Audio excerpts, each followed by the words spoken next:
Welcome to another episode of the 10,000 Heroes Show. I am Ankur Shah.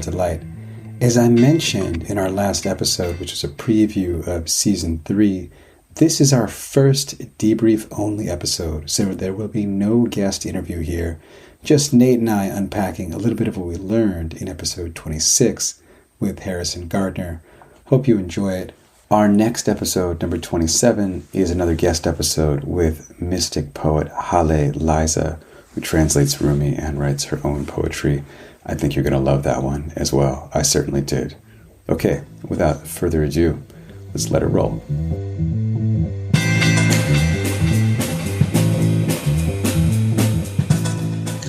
What did you think of that one?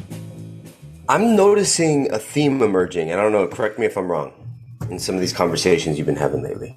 But almost no one you speak to has a predictable or linear progression through life.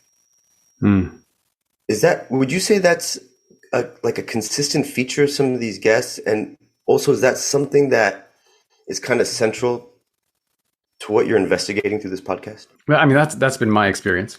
So there could be a little bit of confirmation bias or sample bias where I'm looking to people who are like me in that way. That's your own experience through life. For sure. Yeah. Decades of confusion of what the hell am I here supposed to do? You started out as a mathematician, and here you are as a podcast host. That's right.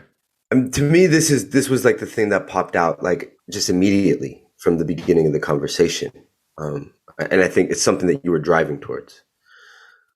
That, and I love this image of your purpose having its own gravitational kind of planetary pull and also escape velocity. That with enough will and effort, we can certainly avoid doing the thing that we're most interested in. Mm-hmm. Yeah. But not without a fair amount of folly and wasted effort. Yeah. Well, I don't know about wasted effort, but certainly a lot of it to kind of escape that gravitational pull.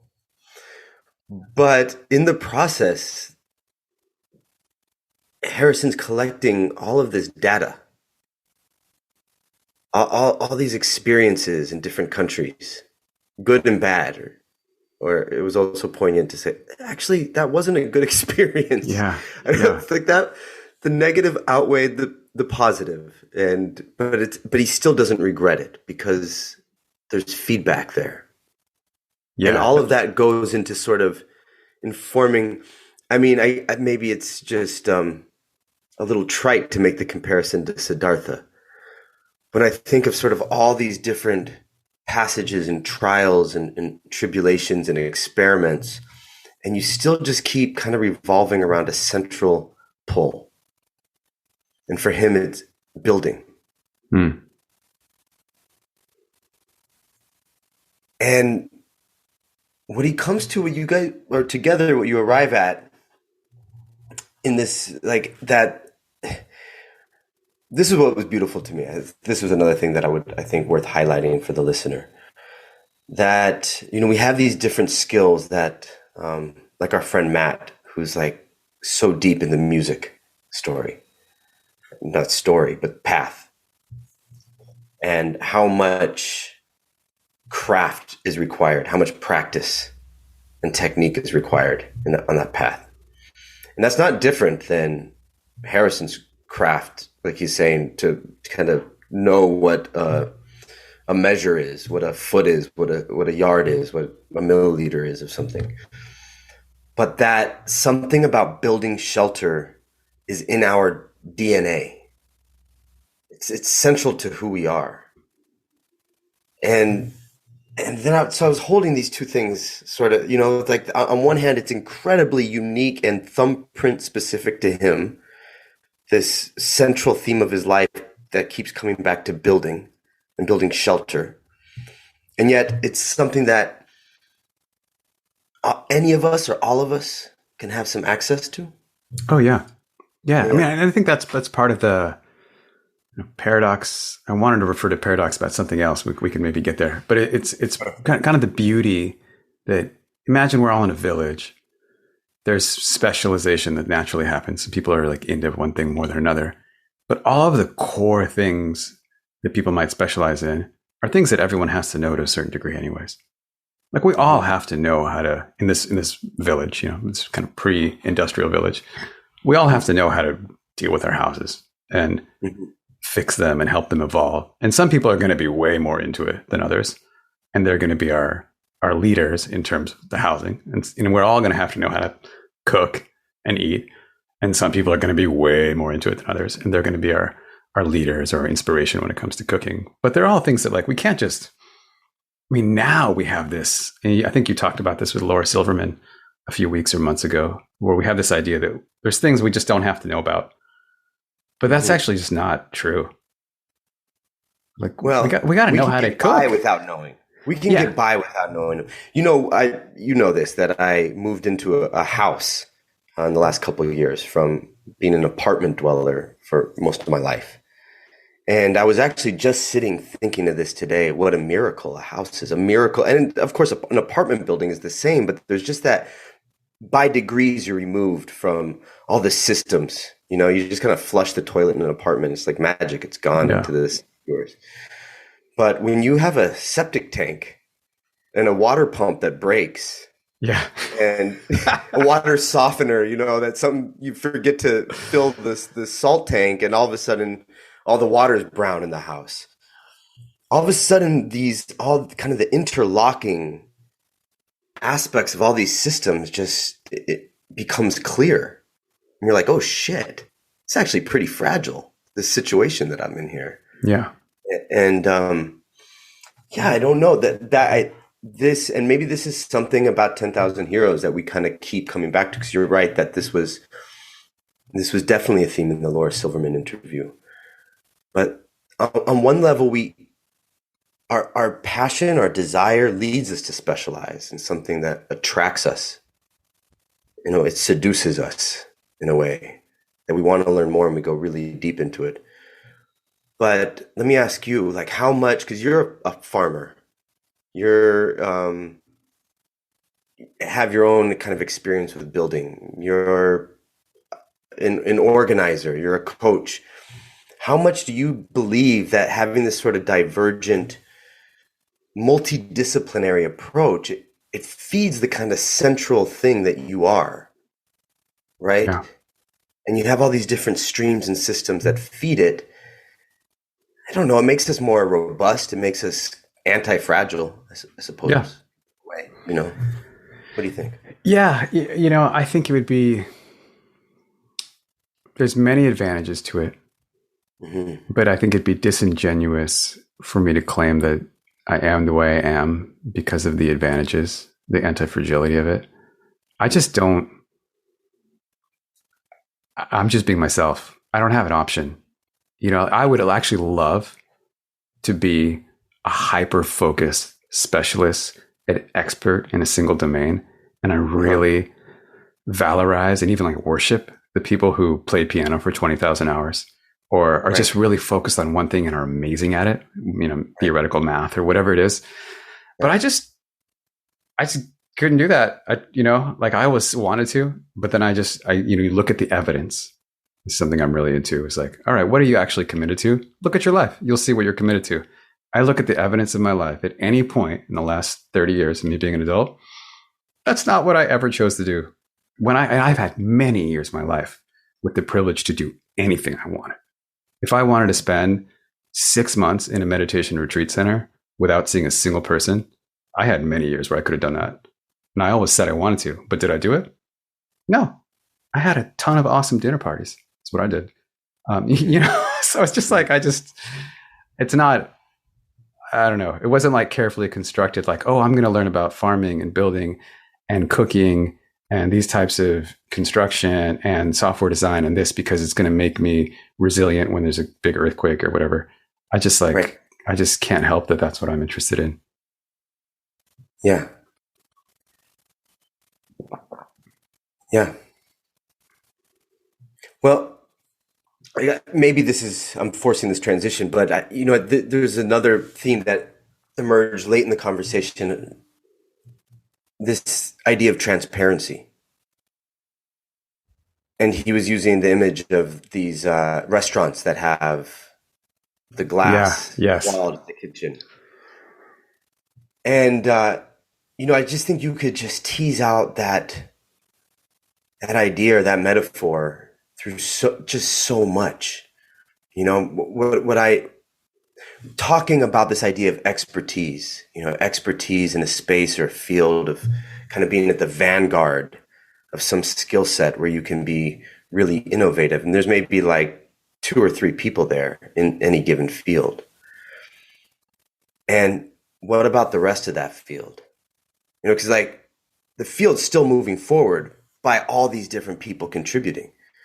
And I think we're moving forward through all these interdisciplinary conversations so that these divergent paths are kind of like someone like you that's gone out and created all these connections too, because each time you visit one of those spaces, you're also connecting to people there. And then you come back and you bring those connections to another space. And that has such a value to like the greater community, that village you're talking about. And to me, like the real value or the real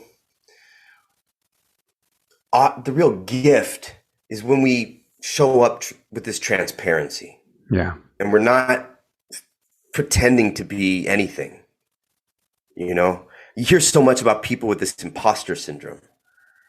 And I think to a great extent that comes from sort of the compulsive need to just be the vanguard or that specialist or that expert, but kind of when we can just show up and say, this has been my process and this is what I've learned.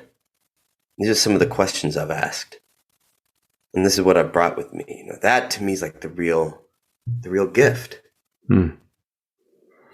Yeah. I mean, speaking of gifts, that reminded me of 2 things. One, I went to a kind of a fancy sushi restaurant in Seattle a couple of years ago. Okay. And it's a rare experience for me. It's like the only time I've done anything like that. But I love sushi. And you sit up at the bar. The style is called omakase. And you don't really get to order. There's just the sushi chef is just making you food and you're eating it. But what was the real gift there? I mean, it was awesome food, but was to be in the presence of this person being themselves. And I think they're a master. And just the way, like the way the guy was tapping his hands on the rice to make the rice for the nigiri. I mean, it was like lightning speed. I couldn't tell what the hell was going on. You just hear a couple sounds and then all of a sudden the rice is perfectly formed.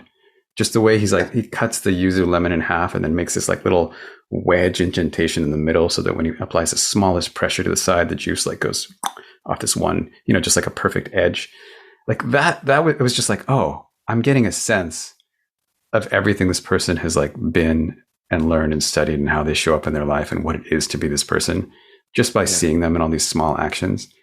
And I was actually thinking of that when we started recording this debrief today, that I wanted to make a plug for Harrison Gardner, for Harry, just because I've known him for a long time and he's a role model to me in many ways. He's just an angel. The guy is just an angel to be around. He's like an angel of love. And so I would recommend anybody to like any opportunity to go and hang out with that person, whether it's like a building course or I don't know what he's selling. It doesn't matter. The point is the people that are angelic, go spend time with them, because then you get to be around an angel. And it doesn't matter. It doesn't matter what they're trying to teach you or what you're trying to learn. It's like, that's not the point. You come away from these experiences with people who are good people. Like I had this bass camp with Victor Wooten. And I was like, oh, I'm going to learn a little bit about the bass. I want to be a better bassist. And the whole thing was on Zoom. But I came away being like, holy shit, Victor Wooten is like a personal development guru. And like everything he says is gold. And I just want to listen to it and be around his like calming energy. And it makes me a better person, even if I didn't play the bass. It was like, that was the real depth. It was like, wow, this is not about what it's about. It's about being around somebody who's developed these characteristics that I want to emulate. So I don't know. I'm thinking about Harry. I'm thinking about Victor Wooten. I'm thinking about that sushi chef. It's all kind of the same. You're just like, let's expose ourselves to these good vibes, for lack of a more specific term. The phrase "how you do anything is how you do everything" is what's popping into my head Yeah. as I hear you, as I heard you share that. I have a favorite place. Anybody in New York will hopefully know of Village Yokocho, which is a Japanese and Korean restaurant in the East Village. To me, it's just totally an institution in New York. You know, they're open late, so when I was kind of working in the nightlife scene, we would go there after work. You could order this full, Japanese, Korean barbecue feast. They have like a little speakeasy cocktail bar kind of in the back. And it's the same experience. Once you get to know the chefs a little bit, you kind of sit at the bar and you just totally go off menu. And the exchange is that you order them a beer. It's kind of like this perfunctory thing. You order them a beer, you order yourself a beer, and then they just start sending you plates out. And a good buddy of mine, Ken, Ken, we became really good friends with the chefs there. And it turned out that the whole staff, they were in this restaurant, they were restaurant workers, but they were also like anybody in the restaurant industry in New York is also doing, their other creative pursuit. And all of these chefs were house DJs. Awesome. They were like really intensely into deep house. And most of the wait staff were like dance pros, either b-boy or like break dancers or freestyle dancers that were like really evolved in each of their own sort of paths of creation and expression. And we went out, we closed that place down with them one night and went out with them when they got off. So it was like all these different layers of service industry professionals getting off of work and going to the next place and then visiting the next group. And we went out with a couple of these deep, and you just saw like, wow, these guys, like as masterful as they were with their knife skills, their actual passion was this deep house music. And it was just another moment to kind of consider this, is what it means to be masterful at a thing, but then there's also this mastery, like you're saying, of your friend, that's like a mastery of life, kind of how you've brought yourself to whatever the pursuit was, but it's not just the pursuit, it's what you're applying and what you're bringing and how you're showing up to it. Agreed. 100%. Cool. Well, I hope everyone enjoyed this conversation as much as I did, both the one you had and the one I just had a chance to have with you.